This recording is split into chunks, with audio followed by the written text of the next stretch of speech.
한인생활상담소입니다. 킹카운티 주택관리국 정부 보조 주택 프로그램 온라인 신청서 작성 방법을 알려드리겠습니다. 먼저 킹카운티의 정부 보조 프로그램은 섹션 8이라는 것이 있는데요.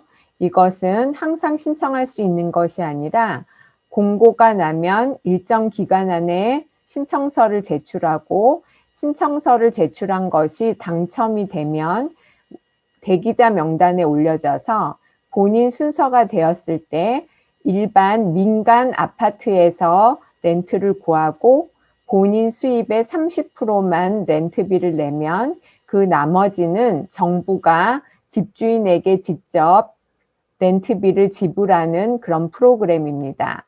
다음은 보조 아파트인데요. subsidized housing이라고 해서 보통 어르신들이 많이 신청해서 노인 아파트라고 하지만 장애가 있는 등의 다른 조건이 맞으면 신청할 수 있기 때문에 노인 아파트라기보다는 보조 아파트라고 부르고 있습니다. 온라인에서 신청하기 위해서 먼저 킹 카운티 하우징 오토리티라고 쓰거나 이 웹사이트 주소를 구글에 치셔서 들어가시면 됩니다. 이렇게 구글에서 킹 카운티 하우징 오토리티라고 쓰면 킹 카운티 하우징 오토리티 웹사이트로 들어갑니다. 여기에서 밑으로 내려가 보면 주택 선택, 도시별로 어떤 주택들이 있는지 알아볼 수 있는 곳입니다. 여기를 클릭하면 이렇게 도시 이름들이 나열되어 있는데요. 여기에서 페더럴 웨이를 들어가 보겠습니다. 그러면 페더럴 웨이에 있는 주택들 섹션 8에 해당되는 것이 있다고 하고 그 다음에 보조 아파트들이 나열되는데요. 그래서 아파트와 주소들 그리고 여기에 들어가서 더 자세한 정보를 알아보면 방 하나짜리 그리고 화장실 하나가 있는 아파트가 15개 있다는 뜻이고 그 밑으로 내려가면 그 아파트 주변에 장 볼 수 있는 곳과 버스 노선 등도 자세하게 알려주고 있습니다. 그래서 또 여기서 다른 거를 들어가 보겠는데요. 에버그린 코트라는 것을 들어가 보겠습니다. 그럼 역시 주소, 사진 등에 대해서 나오고 방 2개짜리 또 방 3개짜리가 이렇게 있다고 보여줍니다. 그런데 여기에는 이 가구에 들어가기 위해서 얼마만큼의 가구가 기다리고 있냐면 222가구 그리고 방 3개짜리는 61가구가 대기하고 있다는 것도 보여줍니다. 이렇게 둘러보시면서 그 아파트에 대한 정보를 얻으실 수 있습니다. 그럼 다시 맨 앞페이지로 가서 신청서를 보겠습니다. 신청서에는 이렇게 온라인으로 할 수 있는 방법과 또 여기를 클릭하면 킹 카운티 주택관리국 정부 보조 아파트 온라인 신청서를 진행해 보겠습니다. 다시 한번 말씀드리지만 이 신청서를 작성하고 제출하면 대기자 명단에 올려지는 것이기 때문에 바로 아파트로 들어갈 수 있는 것이 아니라 최소 2, 3년에서 5년까지 기다려야 될 수도 있다는 것을 염두에 두시기 바랍니다. 먼저 처음에는 이 신청서를 작성하는데 도움이 필요하신 분들은 영어나 컴퓨터가 불편해서 도움이 필요하신 분들은 여기 전화번호로 연락하셔서 전화로 신청서를 진행할 수도 있을 것입니다. 그리고 이 신청서가 앞으로 어떻게 진행되는지 설명하고 있습니다. 먼저 파트 1에서는 질문을 해서 이 아파트 신청할 자격이 되는지를 묻게 됩니다. 그래서 그 대답에 따라 신청서 자격이 있는지 없는지 결정을 하게 됩니다. 그리고 이 신청서를 다 작성하고 제출하면 접수 확인 번호를 받게 된다고 하고 있습니다. 만약에 신청서를 제출했는데도 이 화면에 확인 번호가 뜨지 않으면 이 번호로 연락을 하라고 하고 있습니다. 그리고 이 신청서를 다 작성하여 제출하면 검사한 다음에 최소 2주에서 4주 정도 기다리면 우편으로 접수됐다는 편지를 받게 된다고 합니다. 그리고 이 신청서를 작성할 때 필요한 정보들은 그 가구에 사는 모든 사람들의 생년월일, 그리고 그 가구에 사는 모든 사람들의 소셜 넘버, 그리고 그 가구에 사는 사람들이 일을 해서 혹은 사회복지 프로그램으로 매월 수입이 있다면 그 가구원 수들의 총 수입을 1년으로 계산해서 기입하셔야 합니다. 그리고 전화번호나 주소, 우편으로 편지가 계속 보내질 거기 때문에 정확한 주소가 필요하다고 합니다. 이제 이 신청서를 작성할 수 있는 자격, 그리고 만약에 장애가 있으신 분들을 위해서 그 아파트나 주택이 특별한 장치가 필요한지 그러한 여부에 대해서 앞으로 신청서를 작성하면서 계속 묻게 될 것입니다. 그리고 주의해야 될 점은 이 신청서를 작성해서 앞이나 뒤로 다시 이동할 때에는 이 밑에 있는 화살표를 이용해서 앞으로 가거나 뒤로 가시고 여기에 있는 화살표나 혹은 마우스로 이동하시면 에러가 날 수 있다는 설명을 하고 있습니다. 그러면 이제 시작해 보겠습니다. 제일 먼저 이 정부 보조 아파트 신청할 자격이 되는지 묻는 질문입니다. 첫 번째, 그 가구의 가장, 사실상의 가장 혹은 신청하고 있는 사람이 18세 이상입니까? 저는 미리 대답을 해놨습니다. Yes. 그리고 그 가구에 일을 하거나 정부 복지를 받고 있는 분들의 다 합해서 총 1년 수입이 여기에 나와 있는 금액 이하입니까? 라고 묻고 있습니다. 그래서 1인 가족일 경우에는 1년에 66,700불 이하, 2인 가족일 때는 1년에 76,200불 이하, 그리고 3인 가족은 1년에 85,750불 이하. 그래서 이 금액보다 더 적은 경우에 yes라고 대답하시고, 그리고 그 가구의 가족 수 중에서 한 사람이라도 18세 이하입니까? 18세 이하인 사람이 있으면 yes, 없으면 no라고 표시하시고, 그리고 그 가구 중에 적어도 한 사람이 55세 이상입니까? 네 라고 대답하시고, 아니면 no라고 대답하시고, 그리고 마지막으로 그 가구에서 적어도 한 사람이 장애를 갖고 있습니까? 네, 아니요로 대답하시고, 이 부분을 다 대답하셨으면 다음으로 넘어가실 때 이 밑에 화살표를 이용합니다. 다음은 가구의 가족들에 대해서 묻는 질문입니다. 먼저 그 가구의 가장이라고 나와 있는데요. 가장은 여기에서 가장의 역할을 하는 사람으로 생각하시면 됩니다.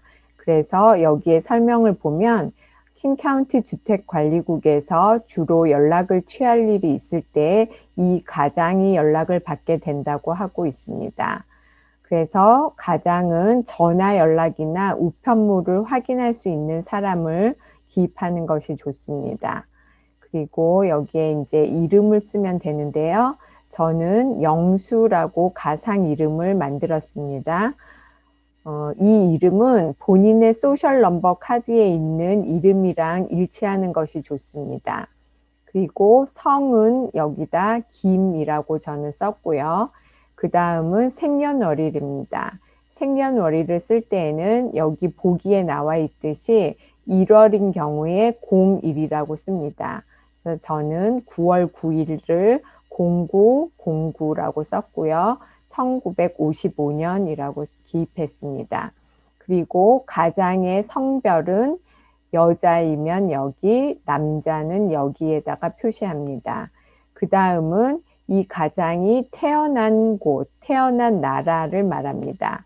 그래서 여기를 클릭하면 이렇게 보기들이 나와 있는데 사우스 코리아, 한국을 클릭하시면 바로 기입이 됩니다. 그리고 이 가장의 인종은 백인, 흑인 등이 있는데 여기 아시아계라고 표시하면 되고요. 그 다음에는 스페인이나 멕시칸 쪽, 라틴계이냐고 묻고 있습니다. 아니요 라고 표시하시고 그 다음에는 장애를 갖고 있습니까? 라고 묻습니다. 장애라 함은 어떤 걸 장애라고 하는지 여기를 클릭하시면 이렇게 나타납니다. 그래서 장애인은 주로 정신적으로 혹은 육체적으로 심약하여서 다음과 같은 일상생활을 못할 경우에 장애라고 할 수 있습니다. 그래서 본인을 위해서 자신을 돌보는 일을 못하거나 뭐 보거나 듣거나 먹거나 자거나 걷고 이런 모든 것에 있어서 혼자 스스로 할 수 없는 일이 여기에서 하나나 두 가지 정도가 있으면 장애를 갖고 있다고 생각하시면 됩니다. 그래서 장애를 갖고 있다고 생각하시면 yes 아니면 no에다가 표시하시고 그 다음에는 미국 재향 군인입니까? 라고 묻습니다. 예, 아니요로 대답하시고 여기에는 소셜 세큐리티 넘버를 적으라고 합니다. 저는 여기에 나와 있는 대로 소셜 넘버를 이렇게 가상으로 만들어서 적었습니다. 그리고 여기는 만약에 소셜 세큐리티 넘버가 없으면 여기다가 표시하시면 됩니다. 그리고 가장에 대한 정보를 다 적으셨으면 그 다음에 또 다른 가족을 추가할 가족이 있으면 여기에 추가를 누르시고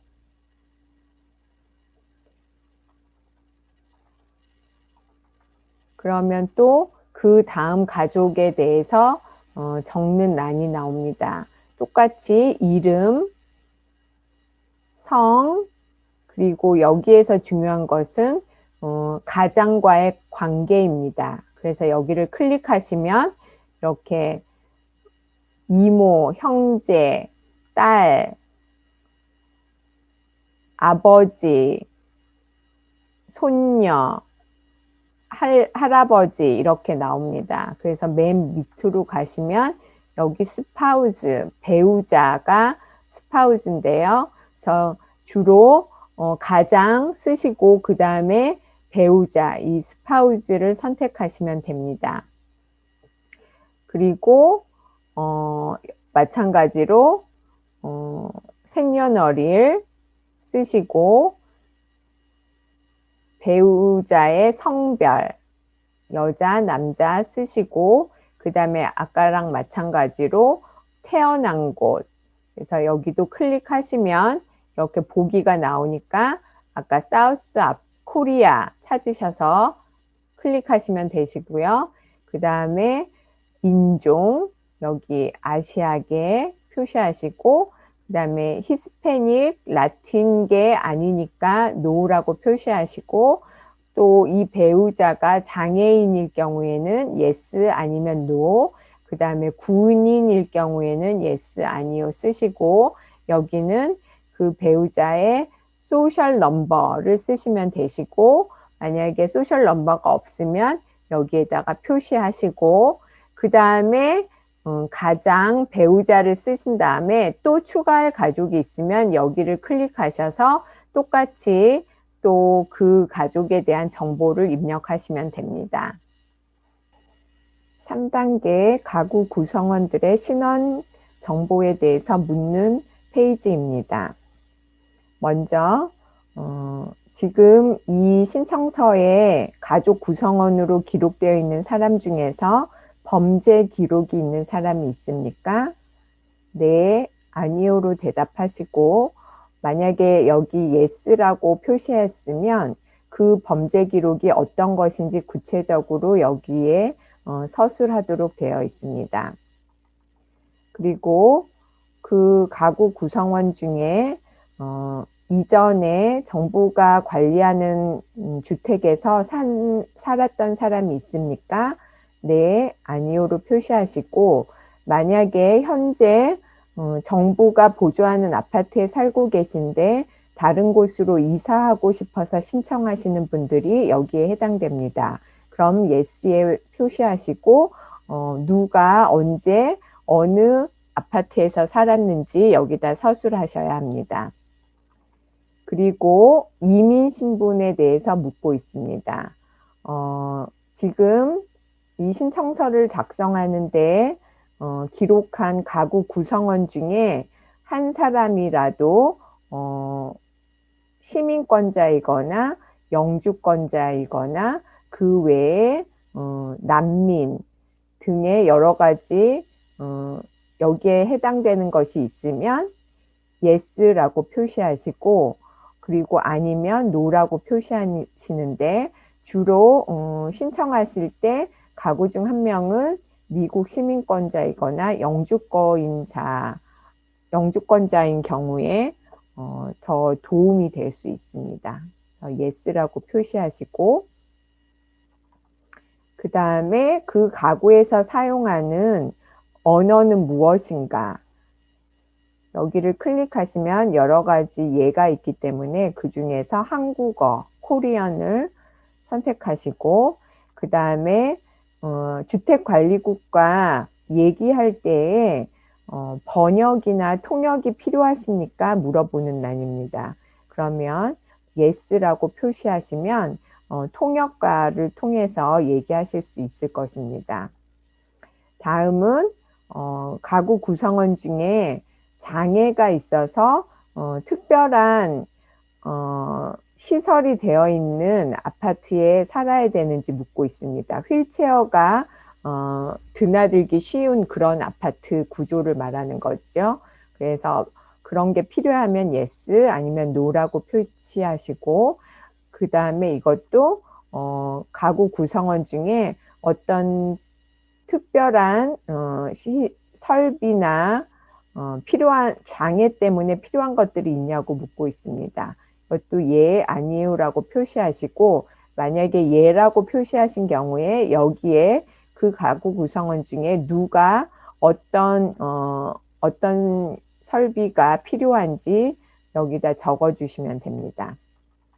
그 다음에 가구 구성원 중에 임신 중에 있는 사람이 있습니까? 예, 아니요로 표시하시고, 만약에 예라고 표시한 경우에는 그 임신한 분의 성함을 여기다 쓰시고, 그 다음에 또 몇 명 아기를 예정하고 있느냐, 출산 예정하고 있느냐를 쓰는 것입니다. 여기에 숫자로 표시하시면 됩니다. 그 다음에 지난 12개월 동안 본인들이 살았던 집이 어떤 것인가 묻고 있습니다. 그래서 제일 먼저 본인 이름으로 소유한 집에 살고 있었다. 아니면 보조는 없지만 본인이 렌트한 개인 집에 살고 있었다. 아파트 같은 경우죠. 그리고 보조가 있는 집을 렌트하고 있었다. 이렇게 해서 해당되는 것에 표시하십시오. 주로 신청하시는 분들은 보조가 없는 본인이 렌트하고 있던 집에서 살고 계신 경우가 많아서 저는 여기에다 표시를 했습니다. 그런 다음에 다음 페이지로 넘어갈 때 여기를 누르시고요. 이제 4단계 가구의 수입에 대해서 묻는 페이지입니다. 여기에는 가구 구성원 중에 수입이 있는 분들은 다 기록하셔야 합니다. 그리고 수입이라고 하면 본인이 일해서 버는 월급뿐만 아니라 정부에게 받는 생활보조금 프로그램 SSI, 장애연금 SSDI, 여성들이나 자녀를 돌보는 가구에서 받는 템프 프로그램, 그리고 실업수당, 이런 것들도 다 수입에 해당됩니다. 그래서 본인이 꼭 일해서 받는 월급이 없더라도 이런 것들이 있으면 수입으로 기록하셔야 합니다. 첫 번째 질문이 가구 구성원 중에 수입이 있는 사람이 있습니까? 본인이 받는 월급뿐만 아니라 이런 거에 해당되는 사항이 있으면 no가 아니라 yes입니다. 그리고 구체적으로 기록해야 되기 때문에 여기 추가해서 기록하는 란을 클릭합니다. 그러면 이렇게 자세하게 적게 나오는데요. 그 중에 어떤 멤버의 어떤 가구 구성원의 수입인지 기록합니다. 아까 신청서를 작성할 때 가구 구성원의 정보를 적었을 때 그 이름들이 여기 다 나타나기 때문에 그에 해당되는 사람을 클릭하면 됩니다. 저는 한 사람만 기록하였기 때문에 지금 한 사람 이름이 나왔거든요. 그래서 이거를 클릭하고 그 다음에 그 수입이 어떤 종류입니까? 그래서 여러 가지 뭐 사업이나 자녀 양육비 받는 것도 쓰고 아니면 군대에서 받는 거 그리고 그 외에 연금이나 아니면 소셜 연금 받는 거 아까 말씀드렸듯이 SSI나 템프 그리고 실업수당 받는 거 적으시면 됩니다. 그런데 여기에 본인이 일해서 받는 월급이 있다면 기록하시면 되고요. 보통 노인 아파트를 신청하시는 분들은 소셜 연금이 있으시더라고요. 그래서 저는 여기를 클릭하겠습니다. 그러면 그 소셜 연금이 얼마나 되냐 이렇게 물어보고 있습니다. 그러면 한 달에 얼마 받으시는지 쓰시면 됩니다. 주로 한 달에 받기 때문에 monthly라고 표시하시고 그 다음에 이 빨강 표시가 있는 것은 꼭 기록해야지 그 다음 페이지로 넘어가지만 빨간 표시가 없는 것은 안 써도 되기 때문에 그냥 넘어가겠습니다. 혹시 여기는 어떤 사항이냐 하면 일주일에 몇 시간 일합니까? 하고 여기다 숫자를 몇 시간 일하는지 기록하고 혹은 1년에 몇 주 일합니까? 계절별로 일하는 사람들도 있기 때문에 여기에 1년에 몇 주 숫자로 쓰시면 됩니다. 그리고 여기는 본인이 일하는 회사 정보를 쓰는 건데요. 일하는 직장 정보. 여기도 빨간 표시가 안 되어 있기 때문에 여기도 그냥 지나가셔도 됩니다. 그리고 가구 구성원 중에 또 다른 분의 수입이 있으면 여기 추가를 클릭하셔서 계속 그 다음 사람들의 정보를 기입하시면 됩니다. 그리고 그 가구 구성원들의 수입을 다 빠짐없이 기록하셨으면 그 다음으로 넘어갑니다. 5단계 연락처 정보. 여기에 밑줄로 나와 있듯이 주택관리국에서 연락을 취하였을 때 정해진 기간 안에 제대로 응답하지 않으면 신청서가 취소되거나 아니면 다른 불이익을 당할 수 있다고 하고 있습니다. 그래서 정확한 연락처를 기재하는 것이 중요합니다.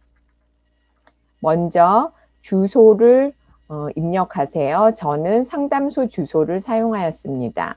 주소를 쓰고 그리고 아파트 넘버가 계신 분들은 이곳에 아파트 넘버를 기입하시고 본인이 사는 도시를 여기다 입력하시고 그리고 주는 여기를 클릭하시면 여러 가지 보기 중에 워싱턴주를 선택하시면 자동 입력됩니다. 그리고 집 코드를 이곳에다 입력하십시오. 그리고 이 주소와 본인이 우편물을 받는 주소가 똑같으면 여기에 우편물 받는 주소도 똑같다에 표시를 하시고, 혹시 본인이 살고 있는 곳과 우편물을 받는 주소가 틀리면 여기에 이 표시를 지우시고 우편물을 받을 수 있는 주소를 이곳에 기입하시면 됩니다. 근데 대부분의 경우 사는 주소지와 우편물 받는 곳이 같기 때문에 여기다 표시를 하시면 여기는 입력을 안 하시고 비워두시면 됩니다. 그리고 가구의 가장, 맨 처음 가장으로 기입하였던 분의 전화번호를 이곳에다 입력합니다. 그리고 그 전화번호가 음성 메시지도 받을 수 있고 문자도 받을 수 있으면 이렇게 표시합니다. 그 다음에 직장 번호나 메시지를 받는 번호 등은 기입하지 않으셔도 됩니다. 그리고 이메일 주소가 있으신 분들은 이곳에 이메일 주소를 입력하십시오. 그 다음에 여기에 입력한 연락처 정보 이외에 여기에 입력한 분이 연락을 받으실 수 없을 경우 대신 받을 수 있는 추가 연락처 정보를 기입하시고 싶으신 분은 여기에 추가 연락처를 기입하기 원하십니까? 원하신 분들은 yes 아니면 no로 대답하십시오. 만약에 yes로 표시하신 분들은 여기에 빨간 표시되어 있는 것들은 다 입력하셔야 됩니다. 그래서 추가로 입력하고 싶은 분의 이름, 주소, 도시, 주, 이것 역시 클릭하셔서 선택하시면 되고요. 집코드, 그리고 그분의 전화번호를 기입하시면 됩니다. 그리고 여기에 신청서에 있는 분과 이분과의 관계가 어떤 것인지 아들이나 딸, son, 아니면 daughter, 아니면 친구, friends라고 입력하시면 됩니다. 그리고 여기에 본인이 아닌 이 사람에게 연락하길 원하는 이유는 무엇입니까? 응급사항일 때 여기 표시하시고 아니면 본인에게 연락할 수 없을 때 이런 경우에 또 표시하시면 됩니다. 이 중에서 본인에게 해당하는 것을 표시하시면 되시는데 주로 응급상황과 본인에게 연락할 수 없을 때 표시하시면 됩니다. 저는 이곳에 추가 정보를 제공하지 않겠습니다. no라고 표시하면 여기에 입력하지 않고 그 다음으로 넘어가면 됩니다. 6단계 우선권. 우선권이라 함은 가장 취약한 환경에 놓여 있어서 대기자 명단에서도 먼저 선택되어질 사람이 있는지 그것을 심사하기 위한 것입니다. 그래서 질문을 하는데 지금 현재 정부 보조 주택에 살고 있습니까? 아니면은 렌트비를 보조받고 있습니까? 그 둘 중에 하나 해당되시면 yes 아니면 no라고 표시하시면 됩니다. yes라고 표시하신 경우에는 지금 최극빈자 대상에 해당되지 않기 때문에 2번을 건너뛰고 3번으로 가라고 하고 있습니다. 그런데 여기에 no라고 표시하신 분들은 2번을 계속 진행하면 됩니다. 여기서는 그냥 차례대로 진행해 보겠습니다. 그리고 본인의 소득이 여기에 주어진 것보다 이하입니까? 제일 처음 물어봤던 소득 기준보다 더 낮은 기준입니다. 그래서 이것은 최극빈자를 심사하기 위한 질문입니다. 그래서 한 사람이 25,100불 이하, 두 사람 가구에서 28,650불 이하, 이 조건에 맞으시면 yes라고 표시하시고 아니면 no라고 표시하시면 됩니다. yes라고 표시하고 그리고 현재 노숙자입니까? 라고 묻습니다. 여기서 노숙자라 함은 노상에서 살고 있는 분들, 공원이나 텐트에서 살고 있는 분들, 아니면 임시 쉘터에서 살고 있거나 아니면 차에서 살고 있으신 분들이 지금 노숙자 상태라고 말할 수 있습니다. yes, 네, 아니요, no라고 표시하십니다. 만약 여기에 yes라고 표시하신 분들은 여기에 더 정확하게 그 상황을 묻고 있습니다. 이 중에 본인에게 해당하는 것을 클릭하시면 됩니다. 이것은 노상에서 텐트나 공원에서 살고 있다. 여기는 지금 임시로 쉘터에 살고 있다. 그리고 여기는 임시로 지인이나 다른 사람의 집에 거주하고 있다. 그리고 이것과 이것은 정부로부터 하우징 관련하여 보조를 받고 있는데 그게 다 끝나간다. 그러신 분들은 여기에다 표시하시면 됩니다. 그리고 여기에서 쉘터에 살고 있다고 말씀하신 분들은 여기에 그 쉘터의 이름을 쓰라고 하고 있습니다. 살고 계시는 쉘터의 이름을 여기다 입력하시고요. 그리고 4번은 현재 너무 열악한 주거 환경에 있습니까? 열악한 주거 환경이란 하수도가 안 되거나 화장실, 샤워시설, 부엌, 전기 등이 잘 안 되는 그런 곳에 살고 있습니까? 라고 묻습니다. 네, 아니요로 대답하시고, 그리고 현재 자연재해나 또 가정폭력 이런 것들로 인해서 지금 피해야 되는 상황입니까? 이렇게 묻고 있습니다. 여기에 대한 대답으로 네, 아니요 라고 대답하십시오. 그리고 현재 본인 수입의 50% 이상을 렌트비나 공과금에 사용하고 있습니까? 지난 90일 동안 그렇게 50% 이상을 렌트비와 공과금으로 사용하신 분들은 네, 아니요로 대답하시면 됩니다. 그리고 위에서 2번이랑 6번까지의 대답에 하나라도 네라고 대답하신 분들은 우선권 대상이 된다고 합니다. 그렇지 않으신 분들은 우선권 대상이 아닙니다. 7단계 아파트 선택하는 페이지입니다.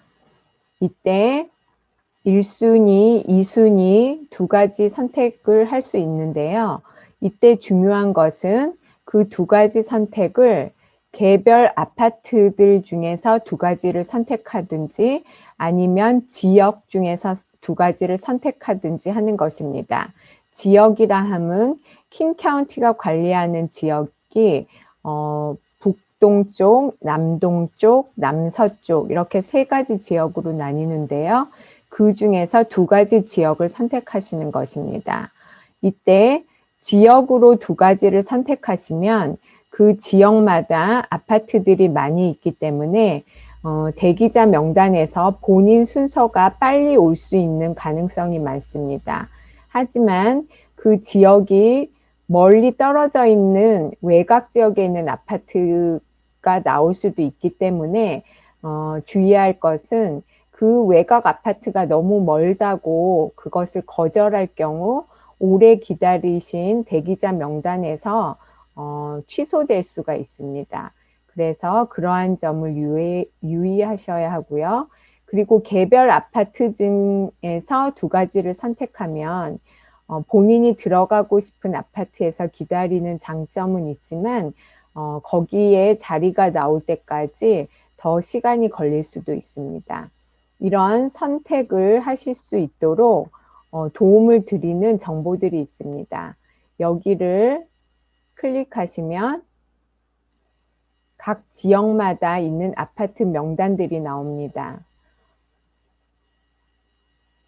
북동쪽 지역에 이런 아파트들이 있고 여기 아파트 이름과 주소가 있고 그리고 거기에 원베드룸이 있는지 몇 개 있는지 그리고 투베드룸이 몇 개 있는지 이런 식으로 다 정보가 나와 있습니다.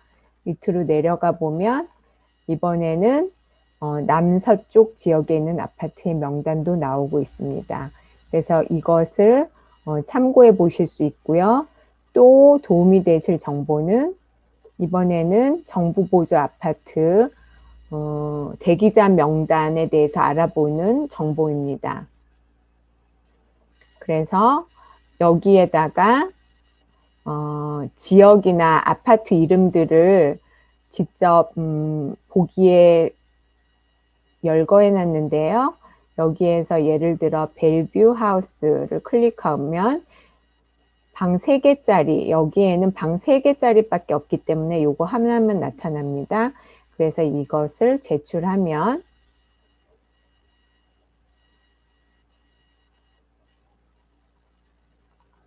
이렇게 이 아파트에는 현재 46가구가 대기자에 있으며 지금 현재 1순위에 있는 사람은 2018년 11월 6일에 신청서를 제출한 사람이 대기자 1순위에 있다는 내용입니다.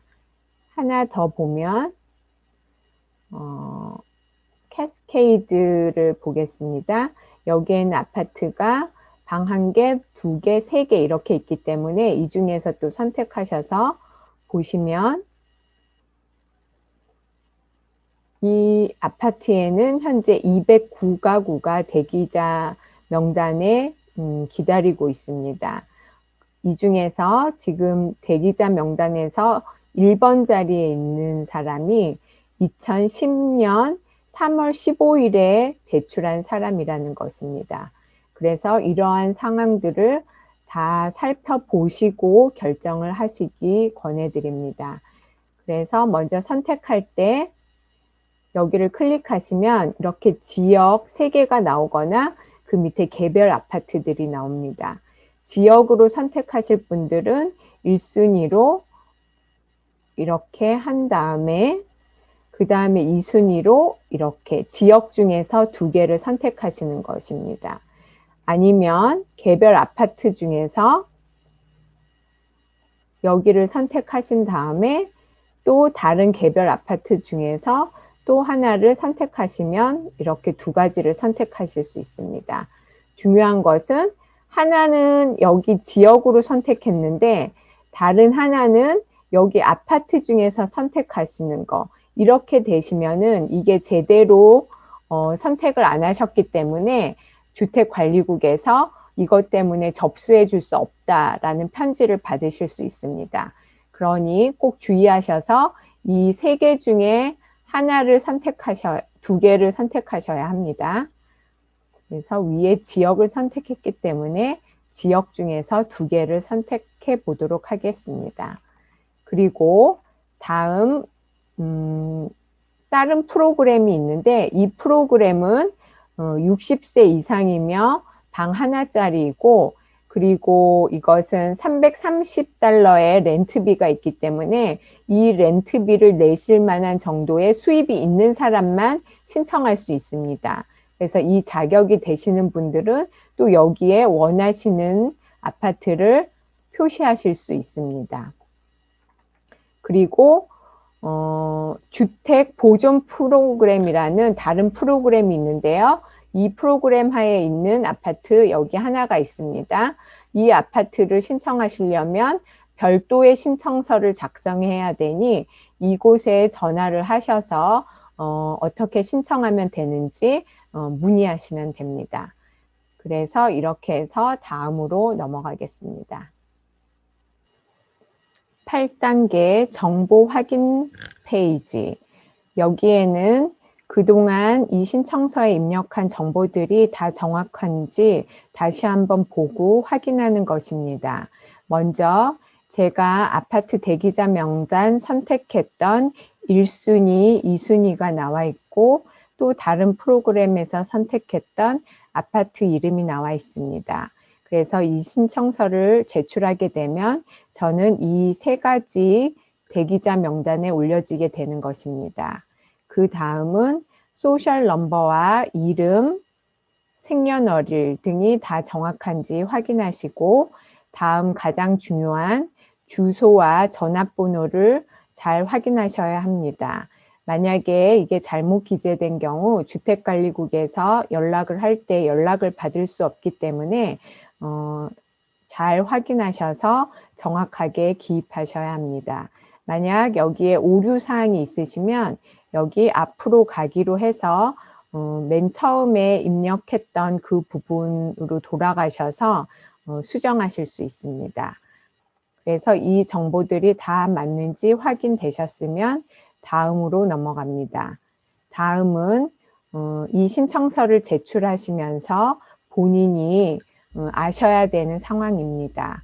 먼저 이 신청서에는 제가 아는 한 정확한 정보만 입력했다는 것을 다시 한번 확인하고, 만약에 그게 허위 정보라면은 이 신청서가 거부된다는 것을 알려드립니다. 그리고 이 신청서를 제출한 다음에 이사를 가거나 해서 집 주소가 바뀌었거나 전화번호가 바뀌었으면 이 킹 카운티 주택관리국에 연락해서 꼭 알려야 한다는 내용입니다. 그리고 이 신청서를 접수하면 여러 가지 심사를 하기 위해서 소셜 세큐리티 넘버나 영주권, 그 외에 소득이나 자산을 알아볼 수 있는 다른 정보도 추후에 요구할 수 있다는 내용입니다. 그리고 이곳에 입력한 모든 개인 정보들이 자격 심사나 다른 심사를 위해서 다른 곳에도 알려질 수 있다는 내용입니다. 이 내용을 다 확인하셨으면 다 읽고 이해했다고, 그리고 그렇게 수락한다고 여기에다가 표시하시면 됩니다. 그리고 마지막으로 제출을 누르시면 신청서가 제출되는 것입니다. 저는 여기서 모의로 다 진행했기 때문에 제출은 하지 않을 건데요. 만약 여러분들이 제출하시면 바로 접수 번호라는 게 뜨게 될 것입니다. 그 접수 번호를 잘 기억하시고 메모해 두셨다가 만약에 주택관리국에 연락해서 문의하실 사항이 있을 때는 그 번호로 하시면 됩니다. 그리고 이 신청서를 제출한 다음에 접수 번호를 알게 되고, 그러면 2주나 4주 후에 주택관리국에서 이 신청서가 접수되었다는 편지를 받게 될 것입니다. 그래서 그 편지를 받으면 이제 본인 신청서가 접수된 것을 확인할 수 있습니다. 이렇게 킹 카운티 정부 보조 프로그램 아파트 신청하는 방법을 알려드렸습니다. 많은 도움이 되셨길 바랍니다. 감사합니다.